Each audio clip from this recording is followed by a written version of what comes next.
Maybe. Hello, you guys, and welcome to the Woman's Cave. Because I'm in a good mood today. What? So I'm gonna act like it's going good. Okay, wow, we don't even have a bigger space today, you guys. No, we awesome. Don't. I'm Jade, by the way. And I'm Winona. Oh my goodness, we remember high five. Ourselves. Yes. Okay. We're so awesome. Awesome. Anyway, right? Can you do that? No, Wait. No, I can't. But I just wanted to sing a little song, a little ditty this morning because our wonderful guest today has just let me remember that in 8 weeks I am going to be in New York. In New York. Oh, I love York. Oh my goodness, I love York.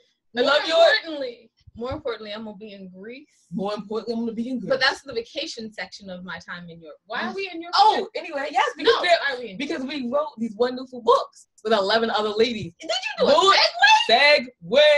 Come on, you guys, let's celebrate with me. Jay did a segue. Jay did a segue. Really happy. Okay, so anyway, I'm sorry. I'm back. Yeah, and be professional about it. Be professional about it. She's throwing shade, but I'm going to ignore her. So, and I thought the voice was bad with other life lessons. What do you do with that? Hold on. Could I do my... I swear, you guys, she hates money. But here we go. We wrote these wonderful books with 11 other ladies, which I was giving you the titles of, and then Winona always interrupts this. And I thought the voice was bad with other life lessons. And I thought being grown up was easy. And I thought I did my journey alone, which is a little out of order. And I thought I could juggle it all.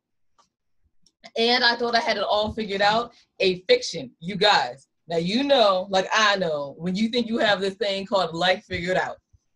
Yeah. That's when life says, yeah, let me show you how it's not figured out. Right?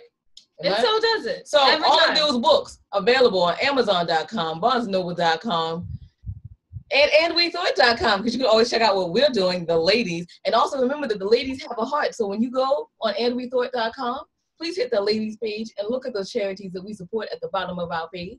Wow, you remembered to do that. You took my line. I did. Because I'm just stealing it right out your mouth because you're shade. You bring it into the light. You bring it into the light. Bring it into the light. Bring it into the light. Well, I'm taking stuff back. Okay. Okay, so it's hey, we have a wonderful guest. Hurry up. Okay, so I wanted to remind you guys, Just Right in Life premiered 2 weeks ago. We're having the premiere party, and if you want to see our premiere party and the entire craziness that happens in Europe while we're on tour, you can always watch Just Right in Life. You can find that on andwethought.com. Oh, we just got our first episode on Amazon UK television. So we're excited. So excited. And just in case you guys, last bit of news, Just Writing Life got picked up by Channel 17 in Sacramento, California. So we are officially TV stars. No, we're not. Look at my beautiful face. I'm going to play myself a TV. The narcissism is real. But, you know, you guys, we're really not here to talk about it. You guys don't really care. And it's all right with us because we love that you keep coming back for our wonderful guests. Wonderful guests. We have a wonderful guest today that has a long career in journalism. Would you like to introduce yourself? Hi, wonderful guest. Good morning. I'm Jan Booth, and thank you for inviting me on your program. Oh, that's nice. Thank you for wanting to be here. That's great. It's so great. So I have a question for you because we are creative writers, but why did you choose journalism instead of being a creative writer? Well, I began my interest in journalism personally when I was teaching high school, and I was encouraged by some of my high school students who wanted to bring back to life a school newspaper.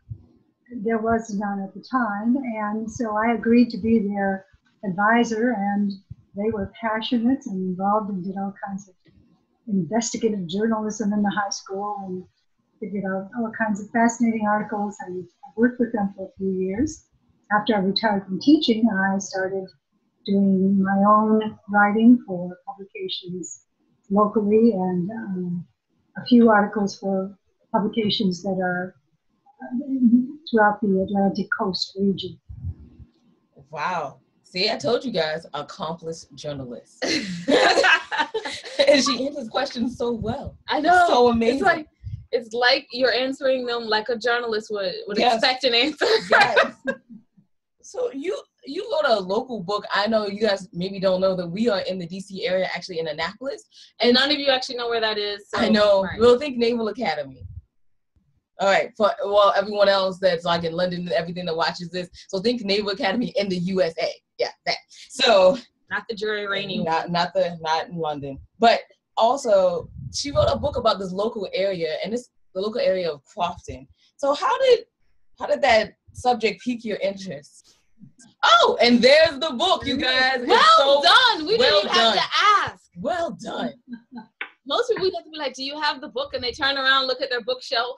This is very nice. Well prepared. Yes. I'm sorry. You had a question? Yes. How did that pique your curiosity to write a book about a little town? It's outside of Annapolis, about 20 minutes outside, 15, 20 minutes outside of Annapolis. How did you get interested in that town? Well, actually, I met a number of interesting women who were writers and lived in the Crofton area.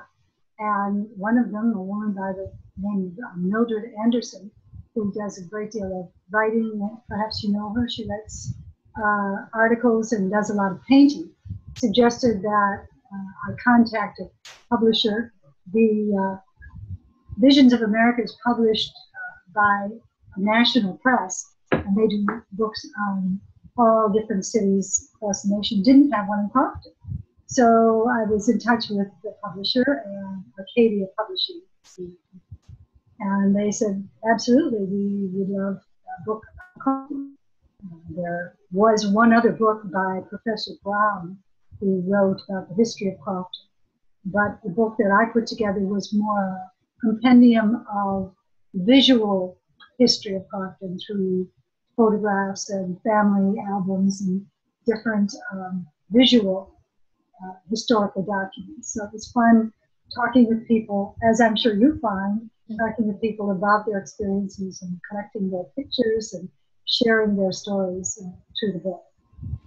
That sounds like an amazing bit of journalism and creative writing at the same time. Oh my word, it's so awesome. I'm almost a little jealous. I am. Especially with the pictures and the history and the stories. People have amazing stories. Yes, always. And that's how we get the titles for our books a lot of times, sitting down and talking to people about their life journey, their stories, and then all of a sudden, bam, there's the title of our book. So, since through all those stories and everything, you had to have come across in your writing career one story that when you heard it, you were like, oh, this is me. So which story do you think is the best one that you've come across that you've written, encapsulates you as a person and a writer? That's a tough question because, as you well know, everything you write reflects who you are as a person. So it's difficult to choose. It's usually whatever I've been working on most recently.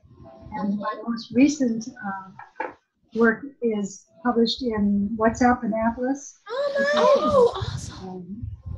Monthly publication. This is their 20th anniversary edition. The article, which I've had marked here, I'm not sure I can find it quickly enough, is on mental health and the mental health opportunities and facilities and connections that are available in our county, and the problems that still exist, the lack of funding and growing need for more practitioners of mental health. So at this point, that's the issue and the topic that most captures my attention. I have another follow-up article in their June issue of the same magazine, What's Up Annapolis, that will deal with addiction and how that's being handled in Anne Arundel County, and the changing attitude from addiction being, you're doing something wrong, to recognizing this illness that needs to be treated rather than punished. Right. Absolutely, absolutely. And I know that you guys know, our fans out there, you followed us, Deborah Whittam. She had a whole book of Am I Going to Be Okay? And it really dealt with addiction and grief and mental illness. And as I always like to say, you guys, if you need help, please seek it. And there's nothing wrong with it, Because just like if you had congestional heart failure, you would go to your doctor regularly and take the medication and do what the doctor, well, maybe not all the doctor says, because we all know we all cheat on what the doctor says. And get with the diet, and we love it, and we try to stick to it, and then we eat those potato chips, and it's okay. That's okay. But you would go regularly because there was something wrong with your heart. It's the same thing if something is wrong with your mind. It's just another muscle in your body. And so please, if you need that help, please go to the doctor and do what they say. And even if you skip a day of exercise, it's okay. Do it tomorrow. I was going to tell you, like, Miss Booth, there are 3 topics that Jade will get on a soapbox about. And you hit one. And you just hit one. That is I do, because I just think that there's such a stigma around people having addiction or having mental illness, and it's not fair and it's not right. And we've come so far in science and medical advancements that people can really get help and they can really live a life that isn't the life that they're living now. And it just makes me sad when people are just living with these things and thinking, oh, I can just ride it out. You wouldn't ride out a heart attack. So why are you riding out mental illness? It's not the same. It's the same thing. It's your body. And you were supposed to enjoy your life. Okay, and I'm off my soapbox. I was just about to say that's a lot of soap in that box. Wow. Just following on what you said, Jay, at the end of my article in WhatsApp, there's a whole page where I collected phone numbers and names of organizations that provide help and assistance, much of it free. All you have to do is call the number or check it. I don't know if you can see it, but it's in WhatsApp Annapolis publication.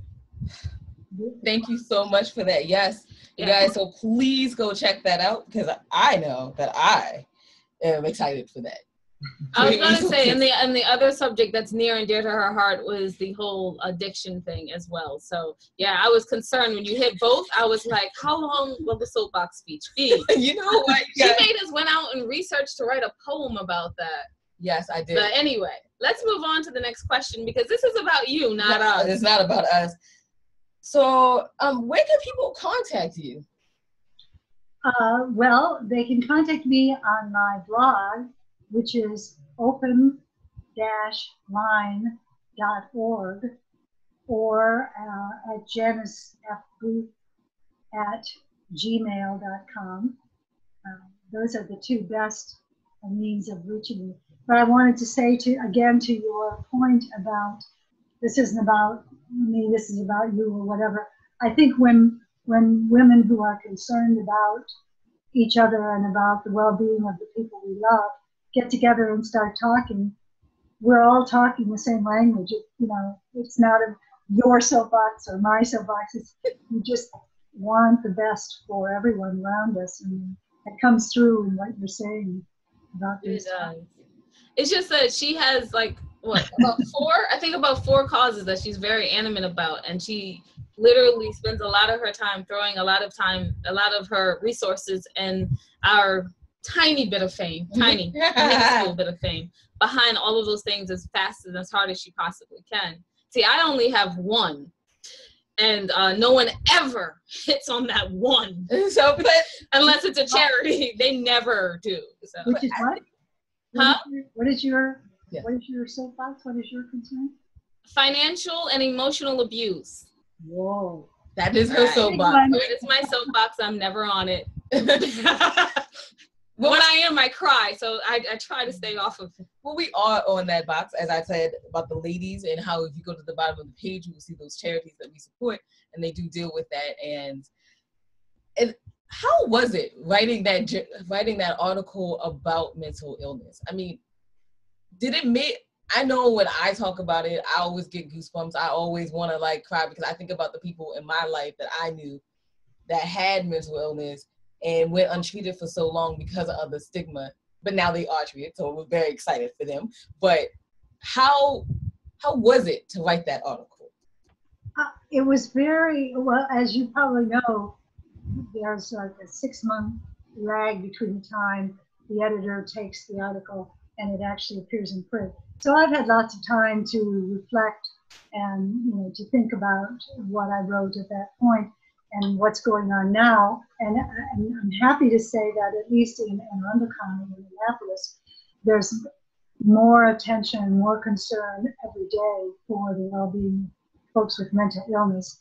But at the time, for me, the hard part was with all the wonderful, not wonderful, but compelling stories that I would receive from people I interviewed and people I spoke with about the issues, trying to come up with some anecdotes that were not too personal, but conveyed the kind of struggle and trauma that everyone goes through, everyone who loves or knows someone who's struggling with mental illness, and trying to make that a commentary that people can relate to without getting into someone's personal business. Absolutely. And that's always such a fine line, too. It is. Especially when you either know the person, they're like a acquaintance, or even if you have a friendship and you recognize the signs. Like most of the people that have been involved in my life, I was actually married to someone with bipolar, untreated bipolar. He swore he didn't have it. So like for me to even think about like all the effects that extreme bipolar can have, it just makes me really sad. Hence, she was around and she was just like, something's wrong. And she was the one that was like, we really need to think about mental illness and then, try to make him see it's not a stigma. But it's a long and it was a hard journey. And when he finally did finish it, I was exhausted, but he was happier. It's so much. But anyway, you try not, even with him, I was trying not to be too personal about it, because it really was like a raw nerve to him, because it was such a stigma, because I'm a man and I'm tough and right, and so like trying to walk that line, be it as personal as with someone as a mate or as a friendship or even as an associate, it's a blurry and hard line to walk. It's a tightrope, and that on one side is your friend, again, your full friend or mate, and then on the other side is the possible abyss of getting worse and worse and worse and losing them forever. So it's a lot in the balance, and that goes with addiction as well. Yes. And I'm going to stop talking about this before I start crying. We have no tears here. They're only happy tears of laughter. That's what we will have on our podcast and show. Exactly. Tears of laughter. I'm sorry. We only we have 3 shows we get serious on, and we pick them. There 3 times a year. All right, back to being us. But Ms. Booth, we would like to thank you for coming on. We really, really appreciate it. And you guys, please go check out her blog. And I'm going to let her say where you can check it out again. You can reach me or see my blog at open-line.org, or you can reach me at janicefbooth@gmail.com. And it was wonderful talking to you. It has been a pleasure. I want you guys to know that on her blog, she also has creative writing. Which is nice. Which is very nice. She does a great job between journalism and creative writing. And she definitely answers emails, you guys. So, which is very cool. We were like, she's never going to answer us.